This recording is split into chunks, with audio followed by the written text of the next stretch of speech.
Good morning, and welcome to the February meeting of the Local Planning Agency Board for Pinellas County, Florida. Today's hearing by the Local Planning Agency, or LPA, is being held to review proposed amendments to the Pinellas County Future Land Use Map and Zoning Atlas and other items relative to the county's planning and growth management program. The LPA is an independent advisory board charged with reviewing and making recommendation to the Pinellas County Board of County Commissioners on cases to be heard today. The Board of County Commissioners will make the final decision on each item at a separate public hearing, currently scheduled to be held on March the 24th, 2026 at 6 p.m. The BOCC meeting will be held at 333 Chestnut Street in the Palm Room. The procedure for today will be as follows. Staff will make a brief presentation, not to exceed 20 minutes. The applicant will then present their case, again, not to exceed 20 minutes. We will then hear from proponents who will be given 3 minutes each unless representing a group of 5 or more, in which case they'll be given 10 minutes. Non-speakers must be present and waive their time in order to get the 10 minutes. We will then hear from opponents who likewise will be given 3 minutes each unless representing a group of 5 or more, in which case they also will be given 10 minutes. Similarly, speakers must be present and waive their time in order to get the 10 minutes. Finally, the applicant will be given an opportunity to close, answer any questions, or respond to any concerns raised by the opponents or proponents for a period of time not to exceed 5 minutes. Before your presentation, please give your name and address for the record. All testimony needs to be under oath, so if you have not been sworn in today and you plan to testify, please rise now and be sworn. Do you swear or affirm that the testimony you will give today is the truth, the whole truth, and nothing but the truth? Yes. Thank you very much. All right. There will not be continuing rebuttal. Also, please fill out the paper slip on the table and present it to the clerk before you speak. There will not be continuing rebuttal, so please try to present all information and concerns while you are here at this podium. If you plan to provide letters, written comments, studies, or other documents in response to the LPA's findings and recommendations, those must be received by the zoning section 7 days prior to the Board of County Commissioners meeting in order to be included with the record that will be transmitted to the Board of County Commissioners. And so with that, we will now move into the agenda. All right, our next item is the quasi-judicial statement. Council McAteer. Thank you, Madam Chair. The zoning matters heard by the local planning agency are quasi-judicial in nature. Please note that only competent, substantial, fact-based testimony or evidence may be considered by the board in deciding the matters before it. Pure speculation or opinion, not based on competent facts, cannot be legally considered by the board. Lay testimony with fact-based support, including but not limited to meeting minutes, surveys, engineering reports, etc., may be considered competent as substantial evidence. Also, if anyone has visited the site, please, that is the subject of these two cases, please disclose that prior to the cases being heard. I think we're hearing them together, so if you could hear them when, disclose that when the case is called, that would be helpful. Thank you. Okay. We'll now move on to approval of the minutes for January 14th, 2026. Move approval of the minutes as submitted. Motion by Hamilton. Second. Second by Larry Johnson. All in favor say aye. Aye. Aye. Opposed, like sign. The motion passes unanimously. We'll now move to 4A1 FLU 26-06. Does staff intend to present FLU 26-06 in a combined presentation with ZON 25-04? Yes, that's correct. Okay. We'll be presenting them together. And does the applicant intend to give their presentation combined? Yes. All right, thank you. I'd like to disclose that I have visited the property. All right. Thank you. I've also did a drive-by, not a detailed get out and walk the site, but I have done a drive-by. And that's not enough. It's just, it gives both sides the opportunity to ask Sure. what you saw and how your opinions were formed or whatever. So it helps with due process. Thank you. Thank you, Madam Chair. Ladies and gentlemen of the local planning agency, I'm Scott Swearingen. I'm the Long Range Planning Manager for Pinellas County. It's a pleasure to be before you, and I appreciate your time. So I will jump right into both cases, one presentation, FLU 25-06 and ZON 25-04. Subject property is approximately 1.87 acres. It's located at 6201 150th Avenue North and 15097 63rd Street North in unincorporated Largo, in unincorporated Pinellas County. The future land use map amendment portion of this, it involves two parcels. The southeast parcel, which is 1.8 acres, and a request on that parcel is to change the land use from commercial neighborhood to commercial general. And the adjacent northwest 0.69 acre parcel is a request to change the land use from employment to industrial general. The companion zoning atlas amendment follows that same acreage and those same parcels in the change, and that change on the southeast parcel, the 1.18 acre parcel, is from neighborhood commercial to employment 2.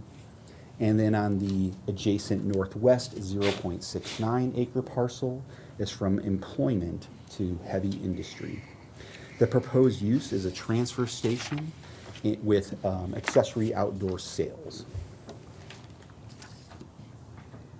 As part of the zoning atlas amendment, there is also a development agreement that is proposed for approval.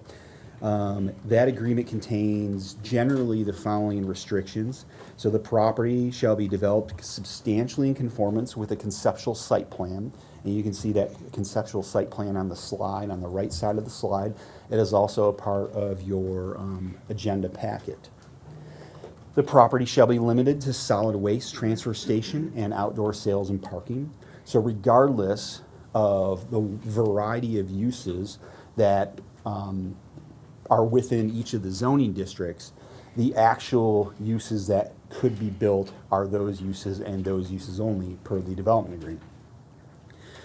The operation shall include asbestos prevention and particulate matter controls. We heard a little bit about this last month, and I would leave it to the applicant to describe furthermore if you have any more questions as to how that would apply and actually what that might mean. All associated truck queuing will take place on site. So no more trucks maneuvering and queuing and staging off site. That would be per that development agreement. That would occur now on the property if that development agreement and the associated zoning and land use were approved. Those would be some of kind of the bulk of the changes that would occur and that would be approved, and they would have to abide by if this were to be approved. Kind of a 20,000 foot level shot of the property outlined in blue. You can see kind of the character of that neighborhood, of the area around it. It's a combination of heavy commercial and industrial, mostly with some sort of public, quasi-public uses, and there are some residential as well scattered throughout, mostly in the southwest and the southeast. There's a slight bit of residential within this area, this kind of industrial park-like area.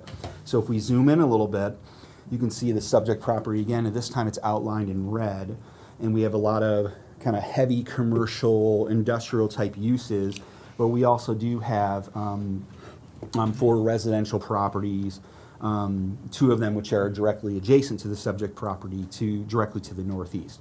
And then you can see we've got a convenience store at the intersection on the northwest corner, P-Tex across the street to the east, truck sale, recycling, wholesale warehousing, those types of uses right around that same area. Just to give you a sense of kind of the use character of the area. The current future land use map is on the left side of your slide. And so then on the right side would be where you could see that how that change would occur. So you would have from to CG, kind of that southeast, and then to IG and then northwest. And then likewise with the zoning, the map on your right shows how the zoning would change to where you would have, you would go to the E2 on the southeast and then to the I on the northwest. It's a little bit difficult to read. I apologize for that. So site photos, character there. So this is facing north from the subject property along 158th Avenue North. You can get a sense of the character there. And then facing west from the subject property, again along 150th Avenue North. Just surrounding heavy industrial uses, as I mentioned. And then facing east toward P-Tech, across that 66th Street North there, kind of splitting the photograph, and P-Tech is on the opposite side of that. So it's facing east from the subject property. Potential traffic impacts per the change in future land use are low, anticipated to be low. And to note, Roosevelt Road operates at about 47% of capacity in the PM peak hour, and Ulmerton Road operates at about 95% capacity in the PM peak hour.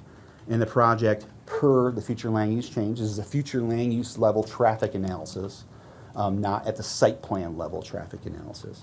At the future land use level, additional 12 vehicular trips in the PM peak hour will be anticipated for the property. Low flood risk as well. Property is not in the coastal storm area, it's not in the coastal high hazard area, and it lies in the flood zone.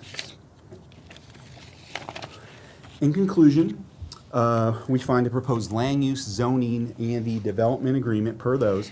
Staff finds the proposed amendments with that associated development agreement appropriate, especially when considering the site's long-term use.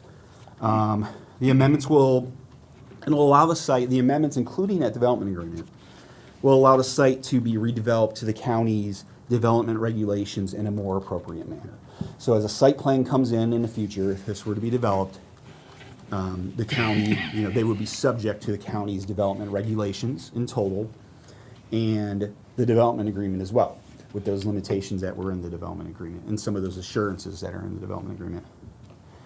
We find the proposal consistent with the surrounding context and compatible with the area's heavy industrial, heavy commercial and industrial mixed-use character. And we find this consistent with our comprehensive plan as well. Staff recommends approval of the two applications and the development agreement. And a Board of County Commissioners public hearing is scheduled for March 24th. That's our evening agenda at 6 p.m. That concludes my presentation, and I'd be happy to try and answer any questions should you have. Thank you. Thank you, Mr. Swearingen. Board members, do you have any questions for staff at this time? All right, seeing none, the applicant may come up and give their name and address and speak when ready. Thank you for the presentation. Good morning. Craig Taraski for the applicant.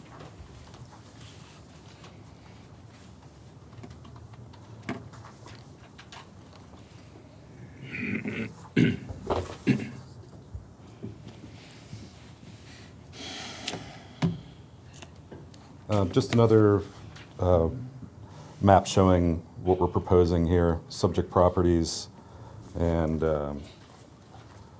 the proposed zoning and land use going to CGE2 on the southeast parcel and IGI on the northwest parcel. The whole purpose of this is to accommodate the proposed redevelopment of the southeast site into outdoor sales.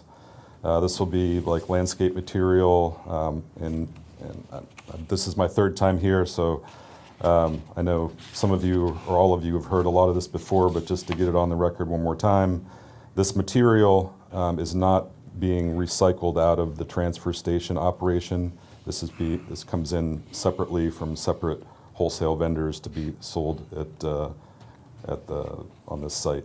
Small office, parking, and then we have some additional parking here to stage trailers to pick up and drop off this material, and parking for trailers, staging for the transfer station. As staff mentioned, this is an aerial of the industrial park. If anyone has been there, those of you have had, if you come in on 63rd, this very much has a heavy industrial park feel to it. You have metal recycling, you have a sanitation company, And then this is the subject property. This is the existing transfer station and the vacant lot that's proposed to be turned into the outdoor sales area. As staff mentioned, we have a development agreement associated with the zoning and land use change.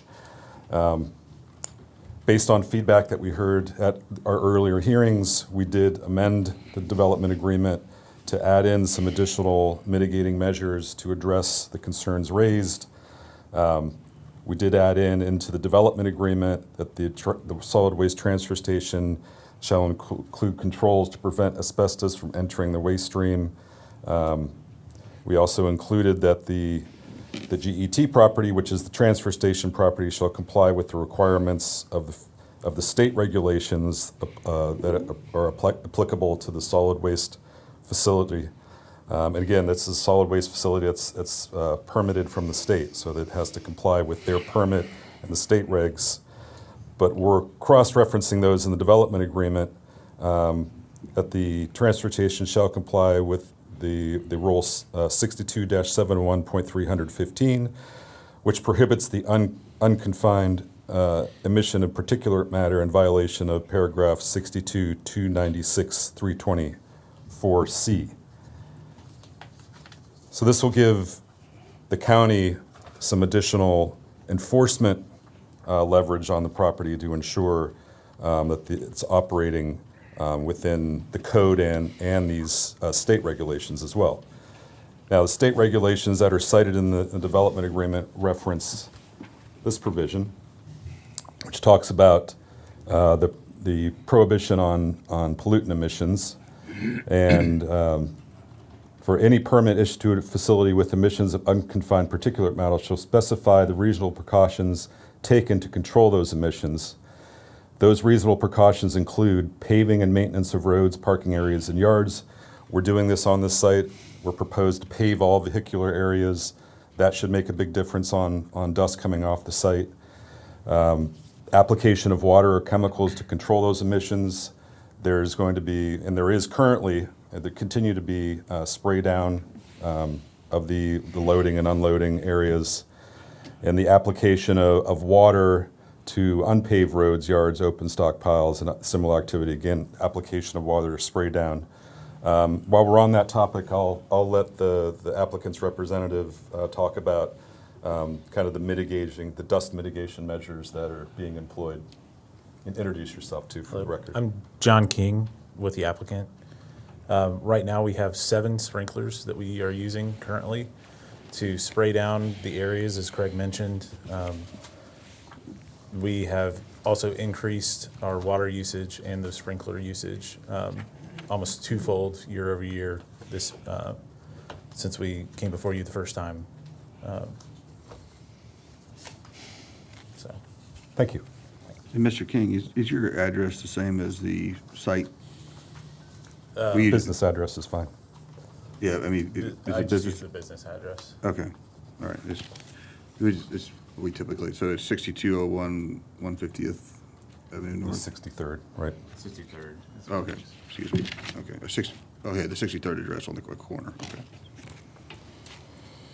Yeah, and to supplement the record, these are the water bills showing the significant increase of water usage for their spray downs from December 2024 to April 2025. You can see we're even more than twofold.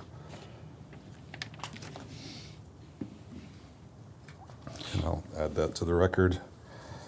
I think we need to be, when we're looking at what we're requesting, I think there's a tendency to look at the transfer station. It seems like the transfer station is kind of what's causing the friction because of the innate dirtiness of that industry, of its waste handling. So you've heard complaints, and you've seen some of the photographs of the dust.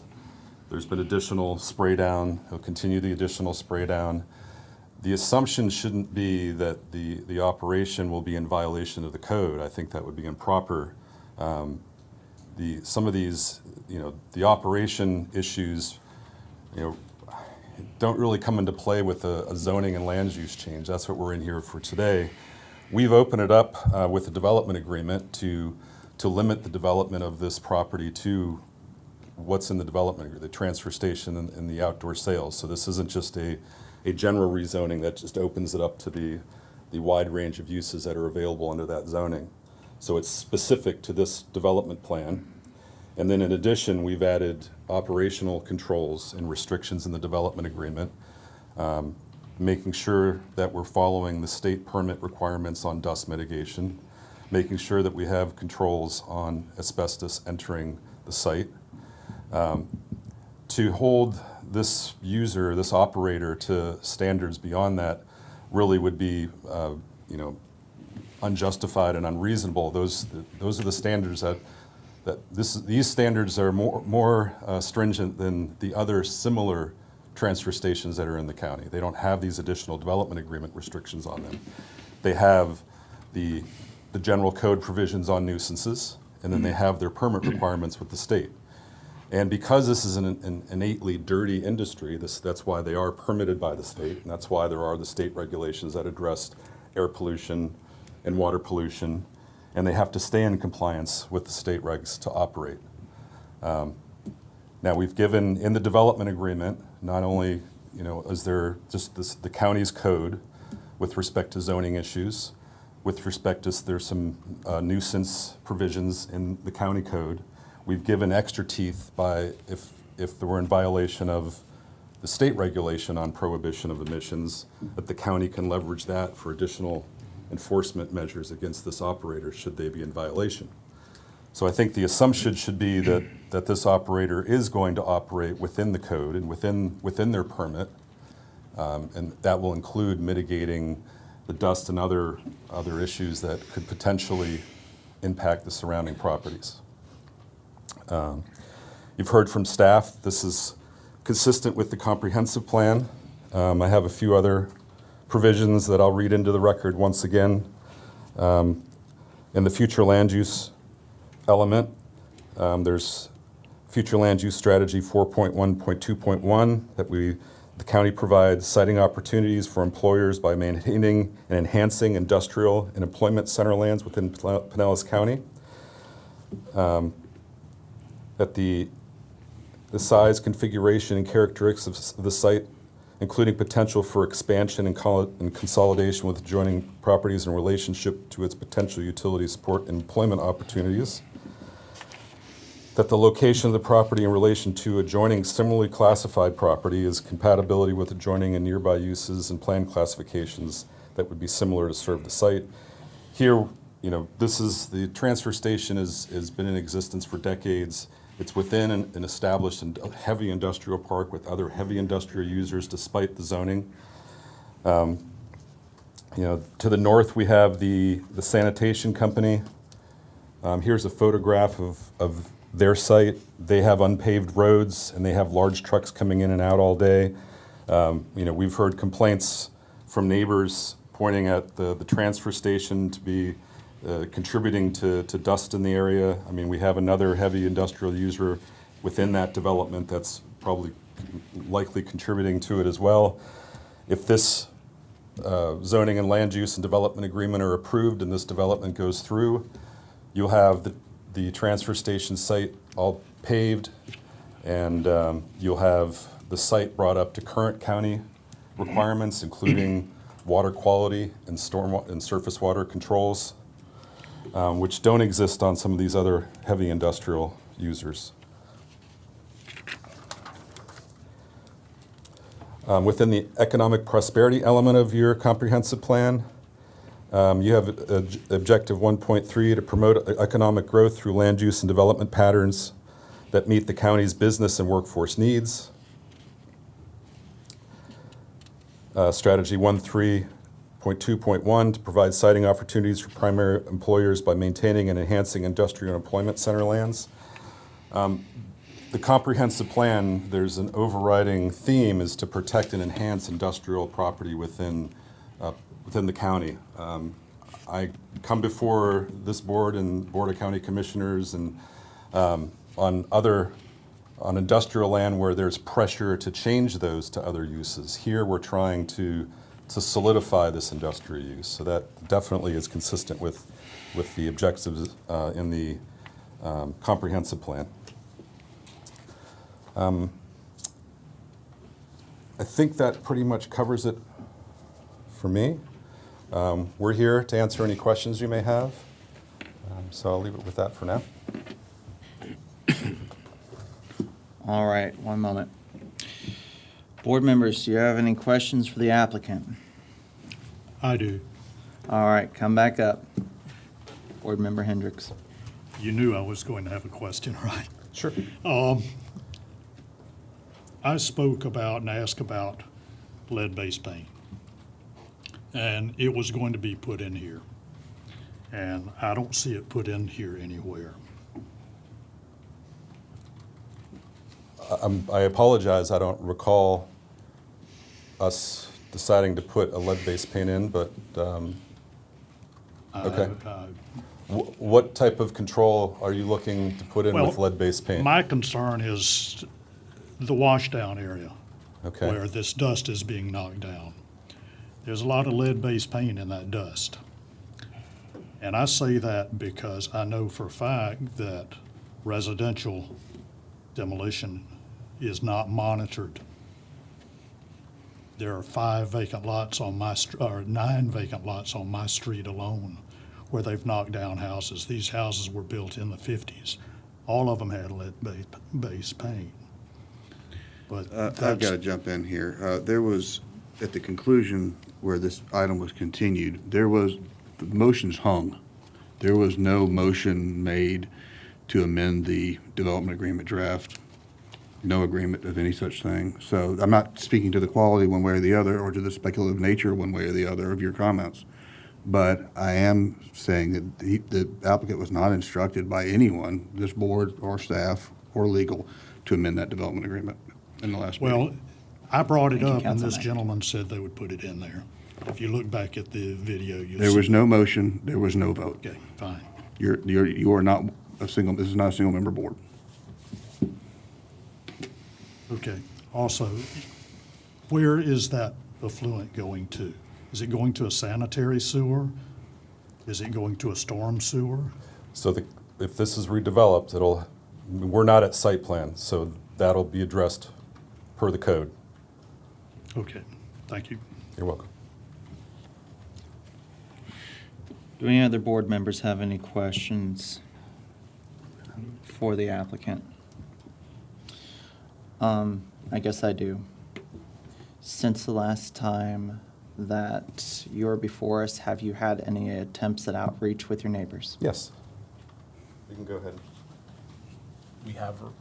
We have reached out to the neighbors, and we have committed to increasing the use of sprinklers and potentially adding additional spray down. Okay.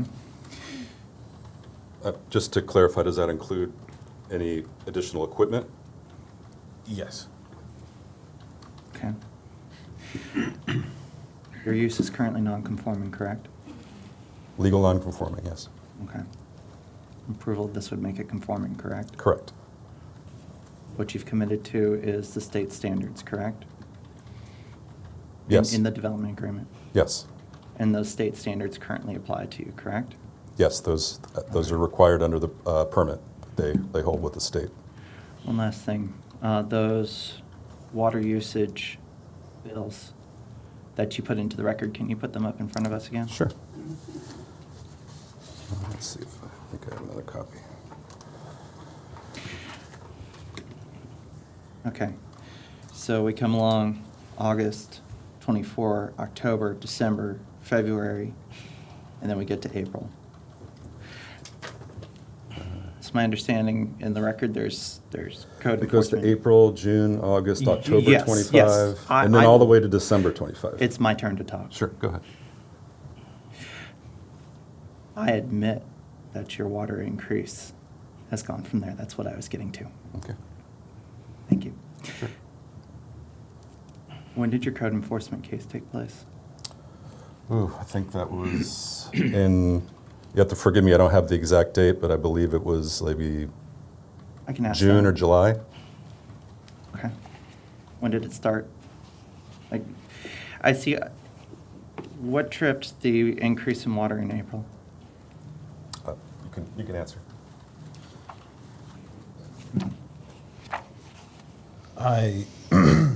I'm not sure. It might have just been a dry season or a dry part of the season. Okay. And then can you show me the usage after? Can you show me the usage after April? I can't see that portion of the screen. Thank you.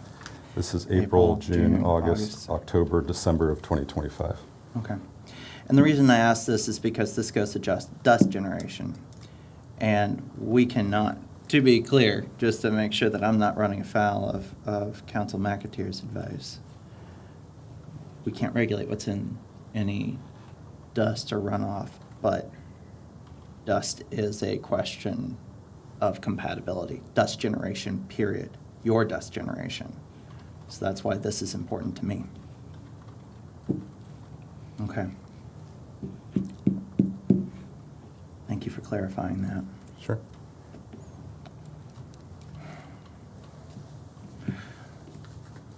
Do you have any, you're going to have rebuttals, so let's go ahead and hear from the public.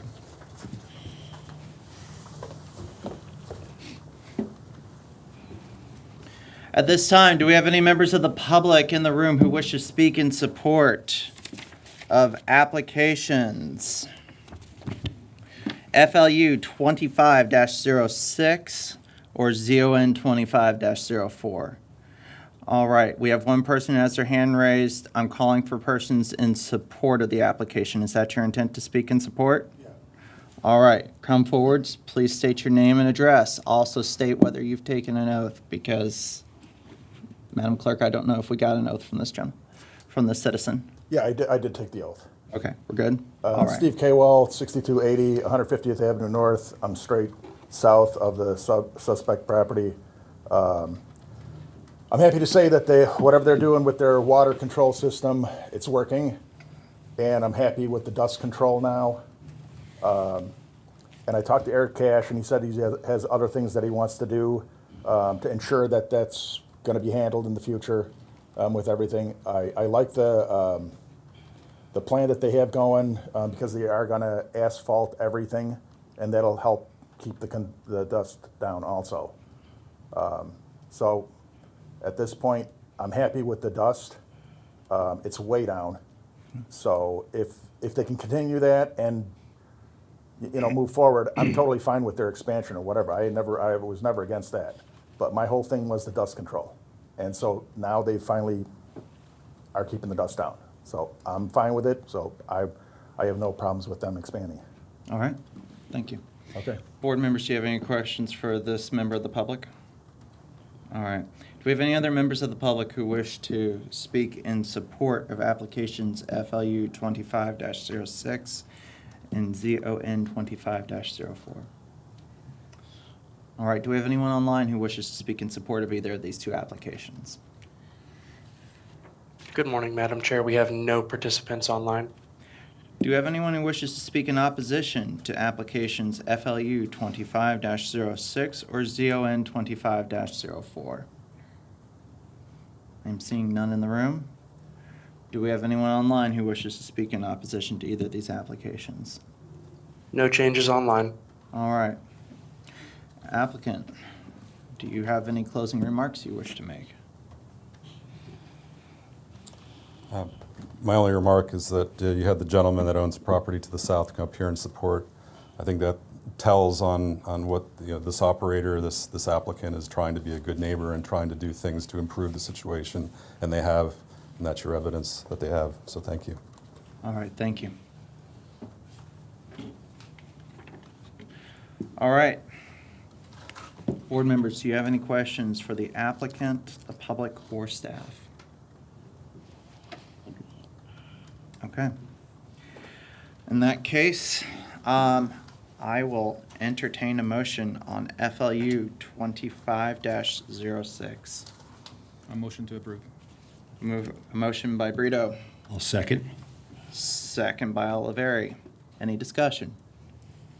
This would be for the future land use case with the two separate Right, motions. yeah, they're gonna, go. Absolutely. All right. All in favor, say aye. Aye. Opposed, like sign. Nay. All right. The motion passes with Hendricks and Cataldo dissenting, or voting in the negative. At this time, unless there's any additional discussion, I will entertain a motion on ZON 25-04. I move approval of ZON-25-04. Motion by Hamilton, I'll second. second by Brito. All in favor, say aye. Aye. Aye. Opposed, like sign. Nay. Motion passes with votes in the negative from Hendricks and Cataldo. All right. Well, that takes care of our two cases. Staff, do you have any announcements for us before we adjourn? I don't have any announcements, so All right. that we'll see you next month. See you next month. With that, I will entertain a motion to adjourn. So move. Motion by Larry Johnson, Second. second by Hamilton. All in favor, say aye. Aye. Aye. Opposed, like sign. Motion passes unanimously.